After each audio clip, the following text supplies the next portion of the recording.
Let me tell you why you're here. You're here because you know something. What you know you can't explain, but you feel it. You felt it your entire life. That there's something wrong in the world. You don't know what it is, but it's there. It's important for me as a podcaster to create and produce content with intention and with focus. And I want to talk about the impacts of the things we explore as truth seekers and our mental health. And I'm going to start with looking at the death of David Wilcock. I think it's important for us to pause, and I think it's important to not just rush into his passing because it's an exciting, I'm using air quotes here, story that's trending. I'm reminded of a quote by Denzel Washington, and he says, he's talking about the newspaper. He says, if you don't read the newspaper, you're uninformed.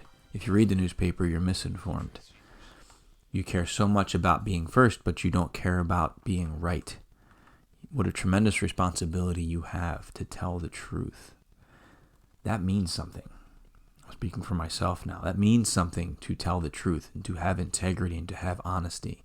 That doesn't mean you always get it right, but your intention should be to always tell the truth.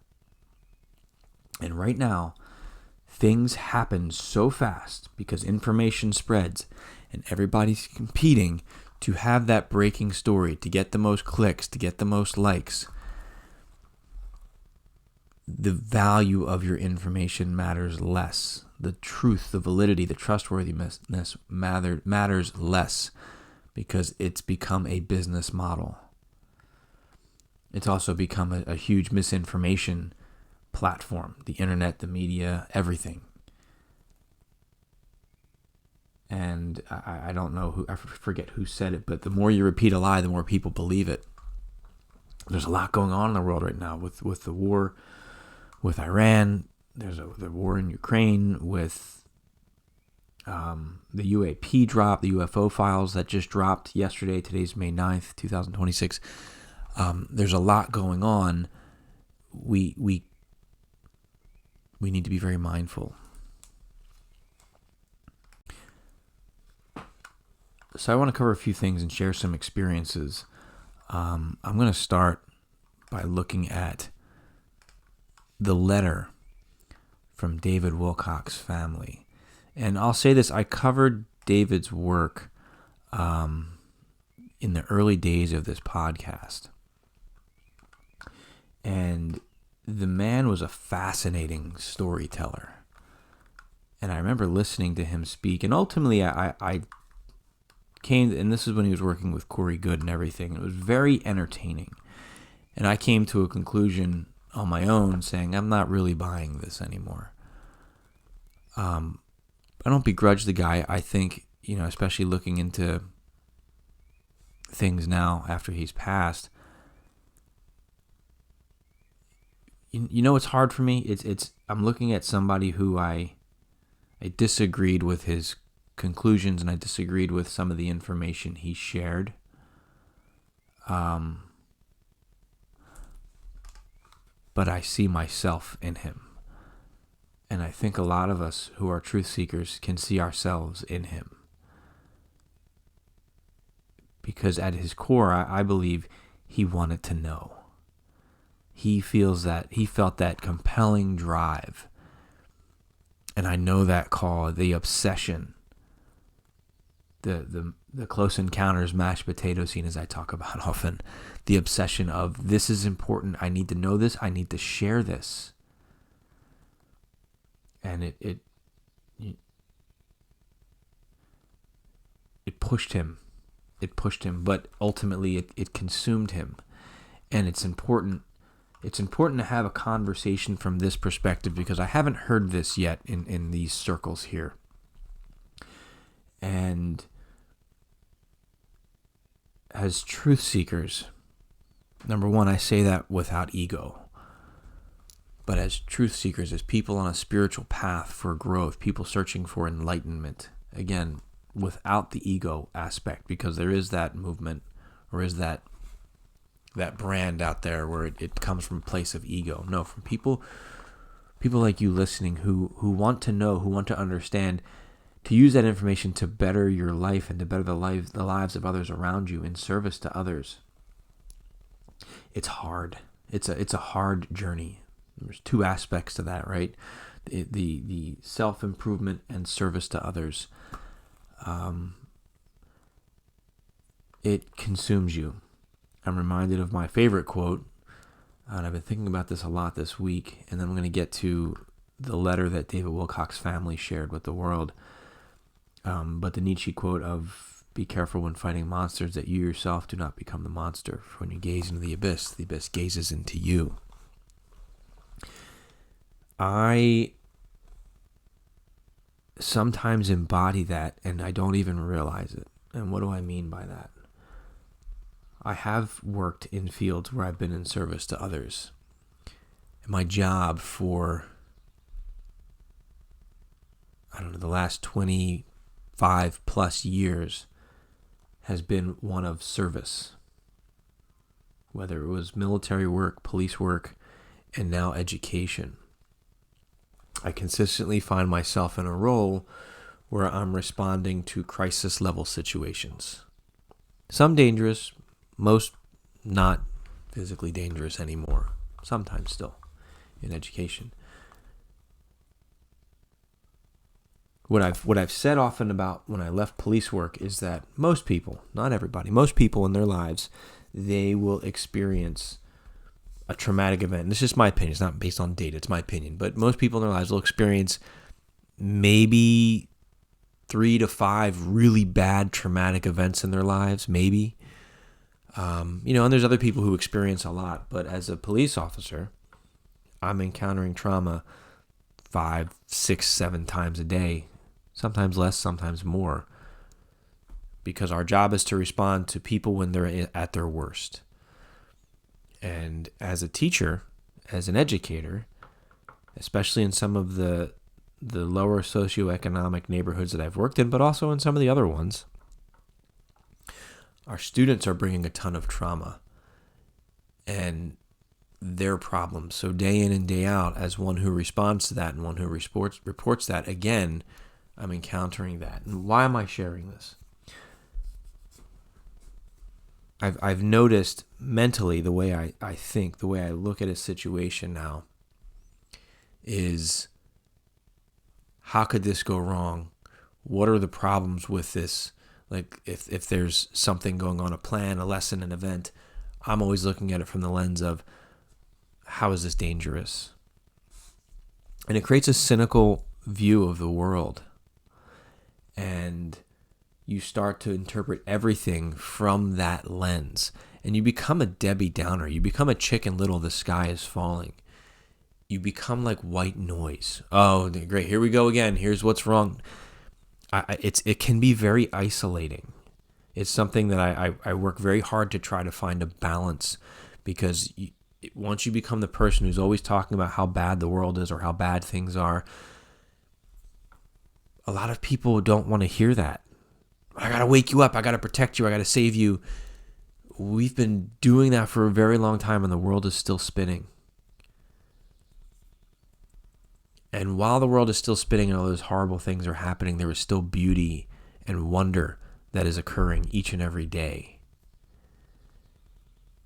And I'm going to tie it back to this in a little bit, but it's a very hard balance to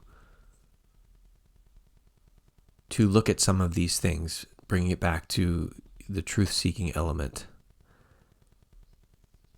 When some of the things we find are dark or scary or paradigm shifting.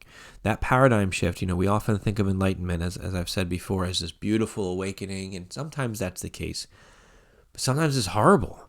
Sometimes people have a near-death experience and it opens them up to a new possibility of reality. Sometimes it's just learning, everything I believed might not be the whole story, and oh my gosh, and that's traumatic. It's traumatic. And it's hard not to feel anger sometimes. It's hard not to, but that is the shadow work. And if you're dark and you're angry, then you're doing the shadow work. And it's important to do that shadow work as long as you're finding a way out of the darkness. And it might not be instant, but you need to find a way out of that darkness. And why do I say that? Because David Wilcock died, and it's on the heels of what they're, all these missing scientists, of Trump promising the UAP file release, which just happened yesterday. Today's May 9th. I don't know if I said that already. But immediately that lens comes on. And instead of looking at, this is a tragedy, let us honor this man's passing and have an out-breath before we process it, there's this competition to be like, oh, this is a conspiracy, and I'm going to find the angle. This is what got Alex Jones in trouble. I just noticed InfoWars just is down for now. And I'm not commenting on that, but we're so quick to look at everything as a conspiracy. Why? Because there is so much lies and deceit and disinformation. That is a fact. And what all that does is it makes it harder to find the truth when something real happens. And sometimes we, the alternative media community, the podcast community, the truth-seeking community, sometimes we are the problem. Sometimes we make the problem worse. Sometimes we are the echo chamber. Sometimes we amplify things because the idea is seeded and then we run with it. This conspiracy, oh, no way David Wilcock killed himself. They took him out. The deep state got him. And these narratives run before we have all the information, but at that point it's too late. Why? Because most people have moved on. They have moved on to the next thing that they're searching for information, and the story that they bought and then forgot about is, oh, somebody definitely took him out. But we haven't looked at it. As an investigator, it's important to be thorough. It's important to be transparent.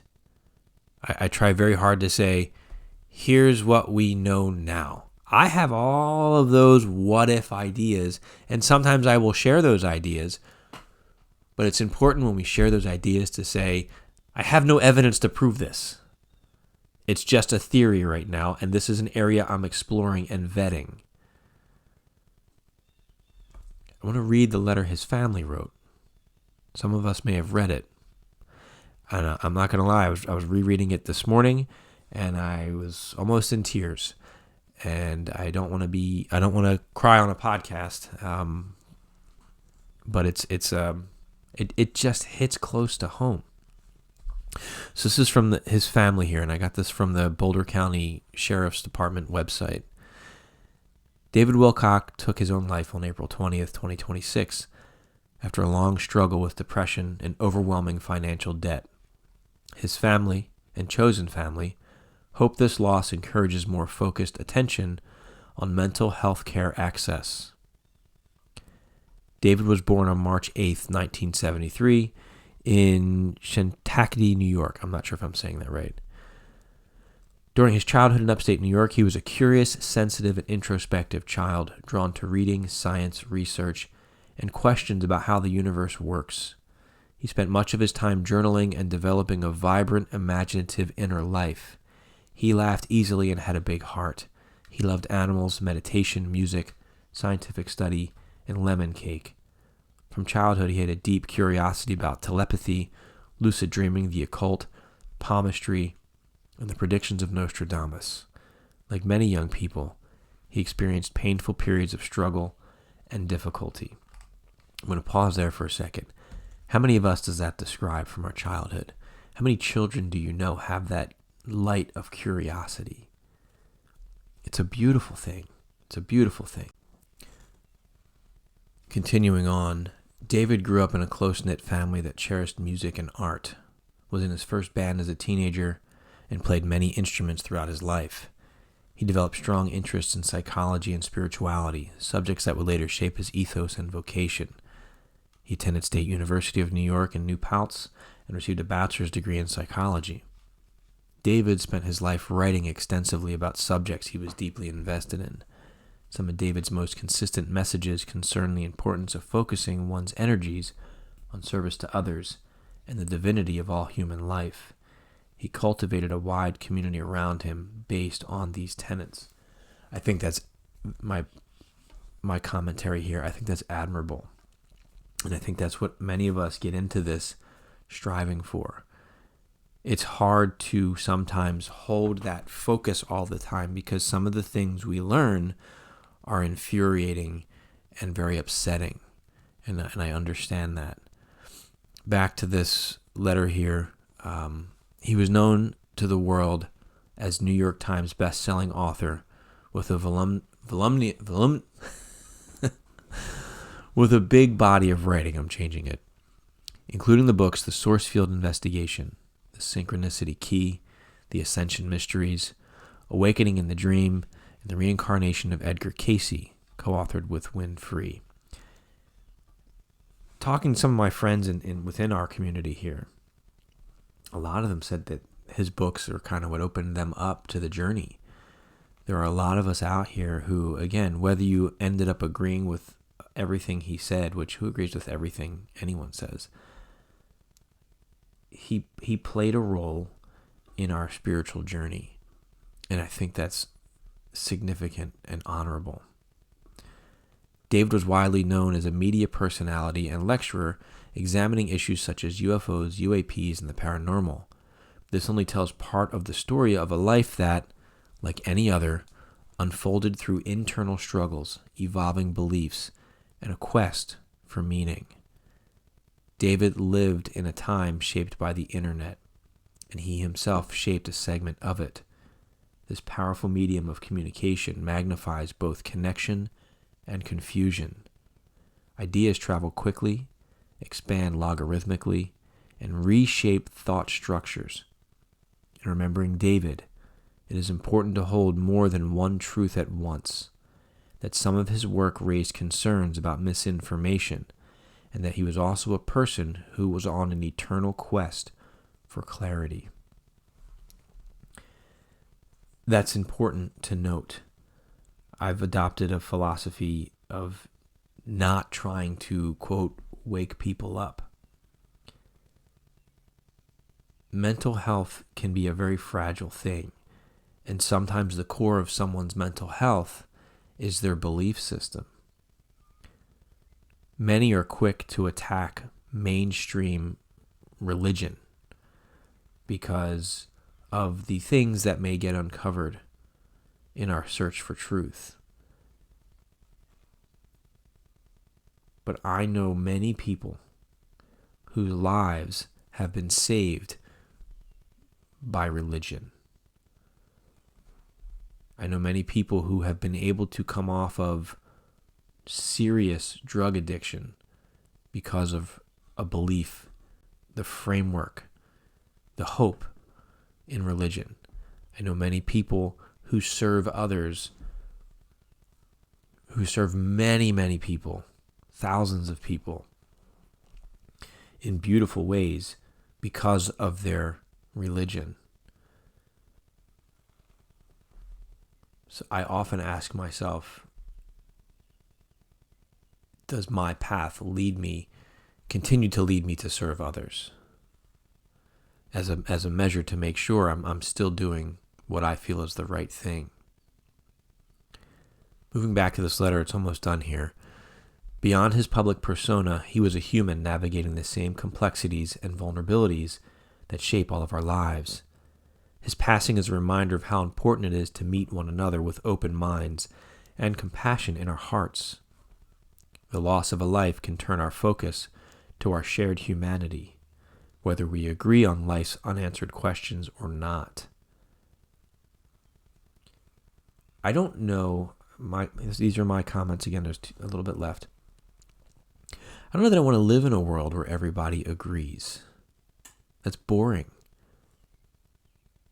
I've been thinking about my work and my journey a lot lately. And I love the mystery. I love the excitement of piecing things together and the not knowing. It is the not knowing and the excitement of maybe figuring it out is what drives me to do this podcast. It's what drives me to write books. I don't write books because I know things. I write books because I'm trying to know and understand things. I have an idea that I need to flush out. And writing a book or doing a podcast allows me to really get inside that problem and expand it and explore it in a way that is raw and honest. And then over time, I refine it so it's clearer for other people to experience as well. Back to this letter here. David's life will be remembered in a myriad of ways by many different people because of the far-reaching nature of his teachings. He considered his audience a community.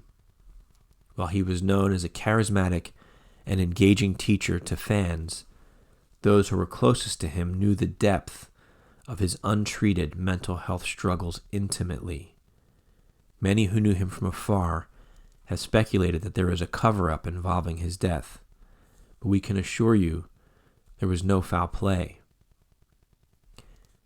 And then they conclude the letter by saying, if you or someone you know is battling with thoughts of suicide, call or text 988, the Suicide and Crisis Lifeline.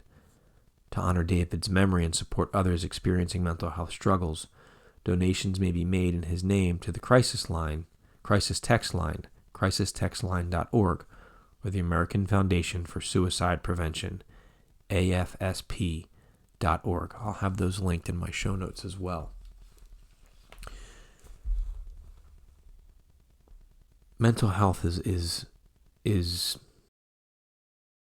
finding good help for mental health at least in the United States, in my opinion, is terrible right now. I left police work and became a teacher because I was able to intervene peacefully with a 12-year-old boy who was trying to kill himself.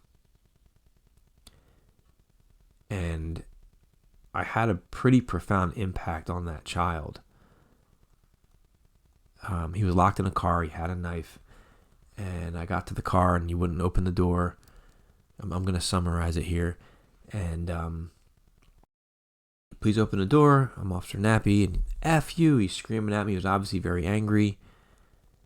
And I just listened to him.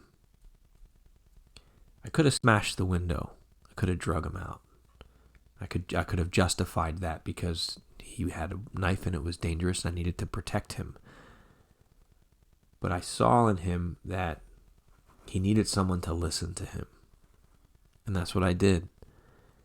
And he opened the door. Now at that point, again, I could have drug him out, thrown him against the car, scared the crap out of him, because how dare you waste my time as a police officer and threaten yourself and lock yourself in the car. But I didn't. I took him out. I talked with him a little bit more. And I told him, we need to go to the crisis center to get evaluated. And he looked at his mom and said, I'm only going if Officer Nappy takes me. I said, okay, let's go. We got in the car. We drove. We got to the crisis center. The doctor comes out and he says, I'm not coming in here to talk to you unless Officer Nappy comes in with me. I looked at Mom. I looked at the doctor. I said, is that okay? They said, yes. I went in there and I was able to encourage him to open up to his mother and to the doctor what was going on. And it was tied into some stuff. His dad was out of the picture, and there's a lot going on. It was a conversation that him and his mom never would have had. And that's when I said, I need to shift my path. And that's when I ended up as basically an emotional support teacher. And that's been my journey. And since then, there have been many moments like that with students nearing points of crisis. I think that's why this David Wilcock passing is affecting me the way that it is. This is a hard journey. I think it's important that we take some time to pause and to honor the life of David Wilcock. I know there's a lot of negative things people have said because of their frustration with the direction he took some of his information. And that's okay. That was part of his journey. But I think it's important for us to acknowledge the potential pitfalls and dangers of being a truth seeker, searching for information, always trying to find the conspiracy. Are you finding that inner peace as well? Or are you just finding more and more information that reinforces that the world is bad?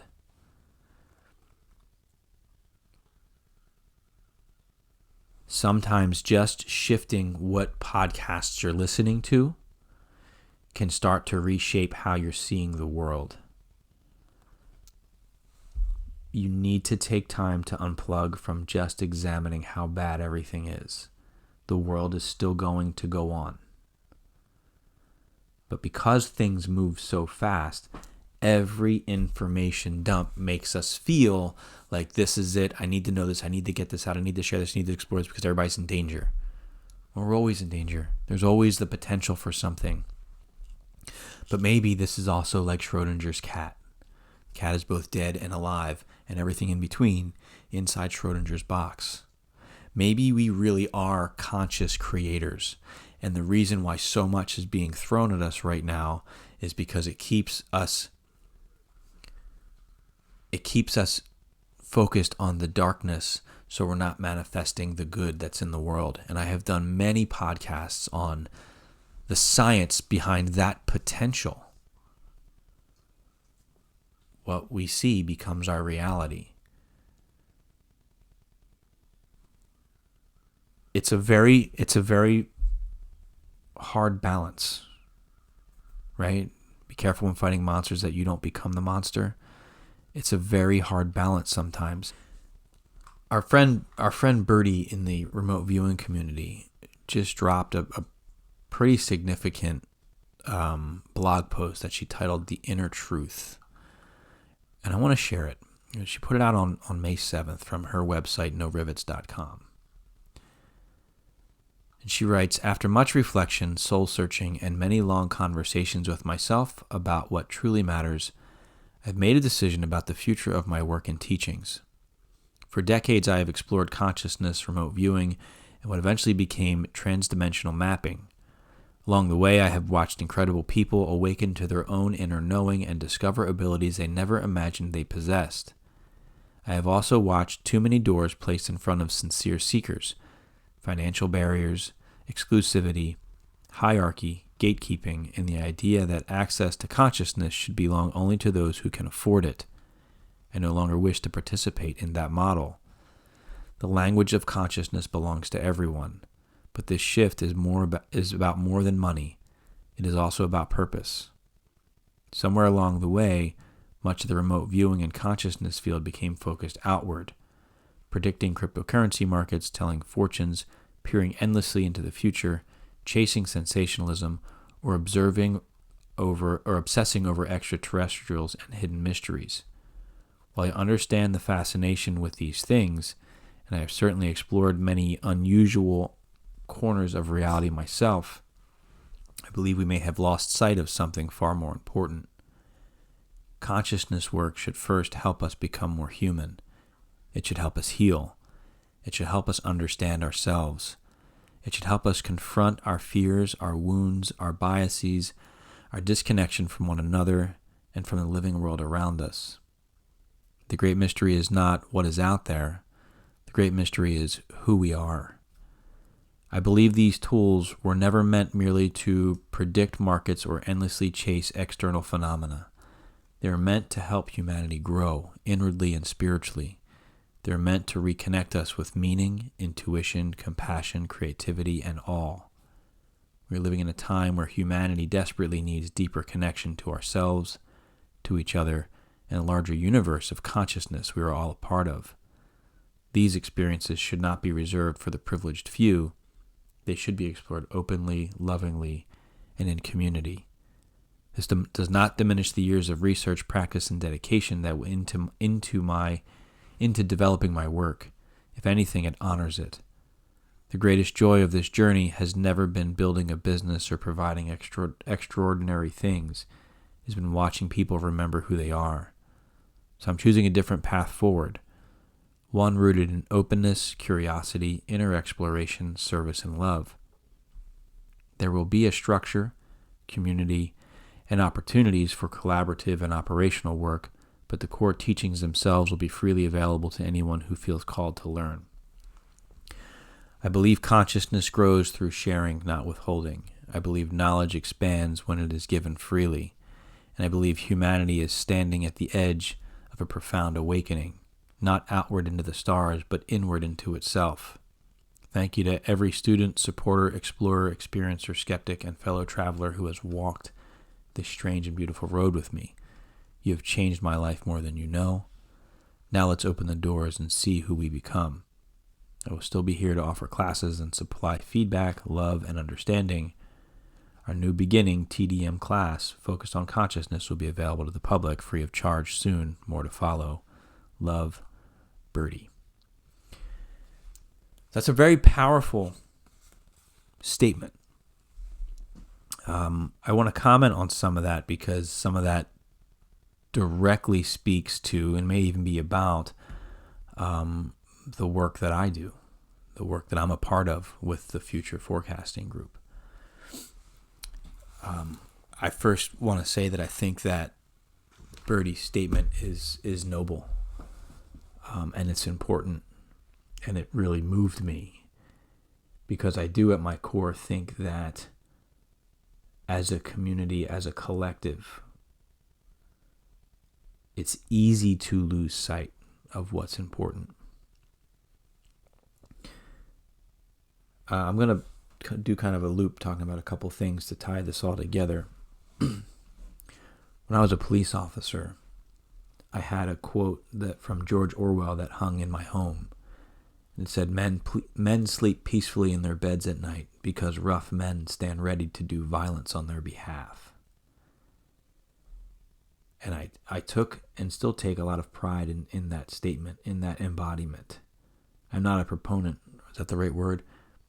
I don't want violence. I have worked very hard to find non-violent ways to build peace and promote healing. And I would say the majority of the work that I do and have done has been that of healing. In the world we live in right now, there are times we need those men ready to do violence on our behalf.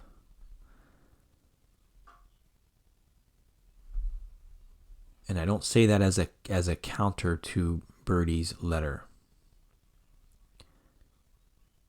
I say it as an acceptance of our current reality. How do we support? Number one, how do we heal to get to a world where we don't need that? How do we support those? When I say men, I mean men and women. But I'm just going by the quote.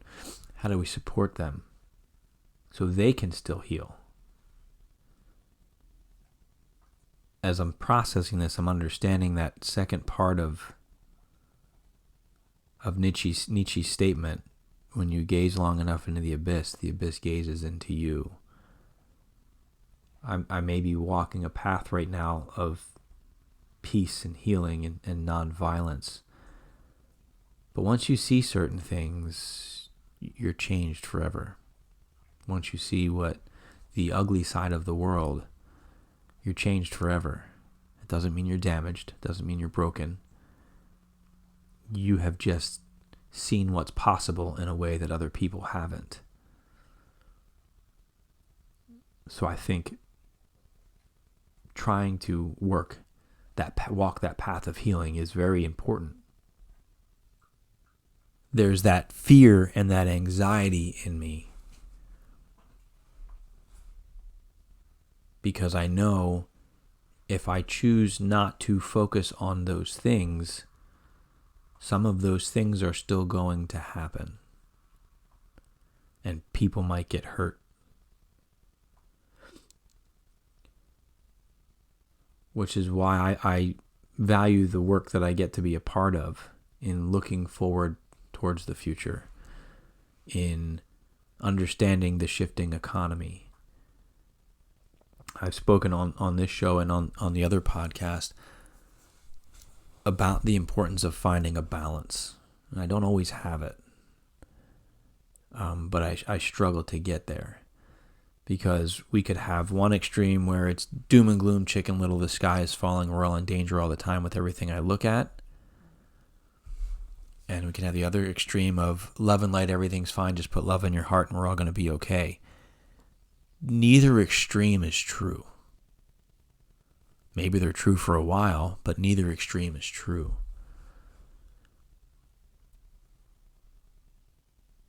I'm of the philosophy it's better to be a warrior in a garden than a gardener in a war. I'm getting away from my point here. I think when our focus is on the truth with integrity and healing and service to others, I think the results we get will be beneficial. When we look within ourselves, really look within ourselves and find the areas that we need to work on, that need help, and we help one another, I think we move in the right direction. I think that there's value in looking ahead. I don't know that we fully realized how to use that information as a society, though. I think a lot of restructuring needs to happen. It's not I'm going to deliver this information and everyone's going to be liberated and everything's going to be great. I think that it starts at the individual level and builds through community. And really, I think we're capable of so much more, but we need to restructure the way we engage with one another in the world. And that's not an easy thing to do. So that leaves us in a place right now where, at the end of the day, we still have bills to pay. I don't think making this new path at this current point in time means we need to just give everything away for free. At the end of the day, we still have bills to pay because we still exist within this society. We still have obligations. I think as teachers, I think it's important, though, to take advantage of opportunities to give back, to help other people. And I've done that countless times through my Reiki practice. I think remote viewing is a valuable tool, and I think but it's one tool among many. I think that building community, having open, honest conversations is important in supporting one another on this beautifully terrifying journey that we're on together. Okay, as I'm concluding this podcast, Loki the cat has showed up and is demanding attention. He's walking across my setup for those that are just listening and getting hair everywhere. Here's Loki. Say hi, Loki. And I have Max, my puppy, sitting at my feet. All right, and he wants to chase him.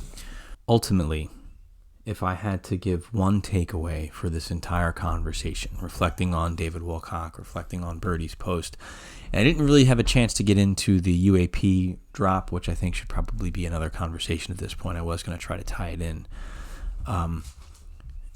But I think take some time and slow down. Sorry if you hear my animals in the background. Slow down. And I mean in every way that you possibly can. I was listening to Chase Hughes, and one of the things he said is one exercise that you can do is just practice walking like you're moving through water in slow motion. And it sounds ridiculous. I don't go that slow, but like at my school, like I said, I respond to situations all day long. Some are legit crisis. Some are just on the ones that I don't have to be there immediately. I try to really slow down my walk because I have a very fast-paced walk because I'm always moving from one fire to the next. And when I slow down, my breathing changes. My thinking slows. And a situation goes from feeling less like an emergency and more like a problem I'm able to solve in a calm state. Which is why I'm glad I waited to do this podcast as opposed to the day we got notice that David Wilcock died. Because I probably would have had a very different conversation. The family letter certainly wouldn't have been released, and we wouldn't have been able to have this reflection piece here. There is a time and there is a need to be fast, to be first, and to do something. But not everything is an emergency. And when we can step back and realize that not everything is an emergency, we find our own voice. Not the voice of all of the competition of a narrative that may be emerging. Slow down. Listen to yourself. Find value. Give back to others. Be in service of others. And I think we'll be okay. Yes, we are facing challenging times. We are always facing challenging times. That has not changed. This feels more significant. It probably does feel more significant right now. But maybe it always feels more significant for the people living in those times. I think extraordinary things are happening and are going to continue to happen. But we have a role. We have a power in shaping the impact that has. If you have a platform, you have a responsibility. If people listen to your work, you have a responsibility. If family and friends listen to what you're saying, you have a responsibility to not just be first, but to be honest.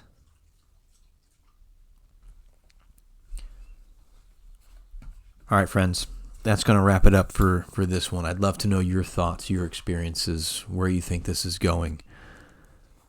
Leave comments down below. Follow it on, leave comments in the Substack thread, and we can have a discussion, an ongoing discussion about this within the TruthSeiker community. As always, you can also visit sixthsensemedia.net for books, Reiki training, and more. I'm Dennis Nappy II. This has been another episode of the Seeker Podcast. Remember to never stop questioning, keep an open mind, and let your intuition be your guide. Thank you. I said, empty your mind. Be formless, shapeless, like water. Now you put water into a cup, it becomes the cup. You put water into a bottle, it becomes the bottle. You put in a teapot, it becomes the teapot. Now water can flow, or it can crash. Be water, my friend, be water, my friend.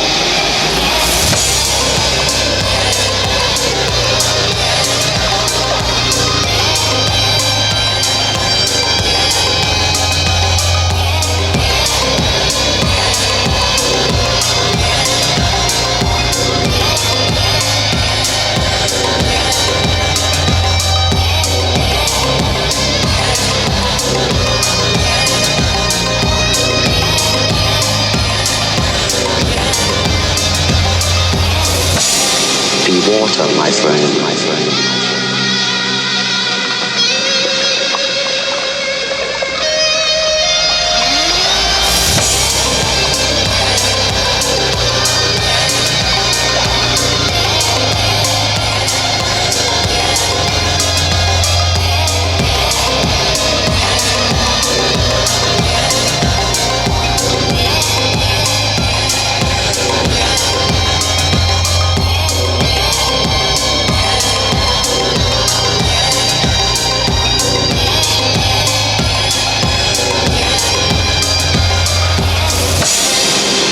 matter, my friend, my friend.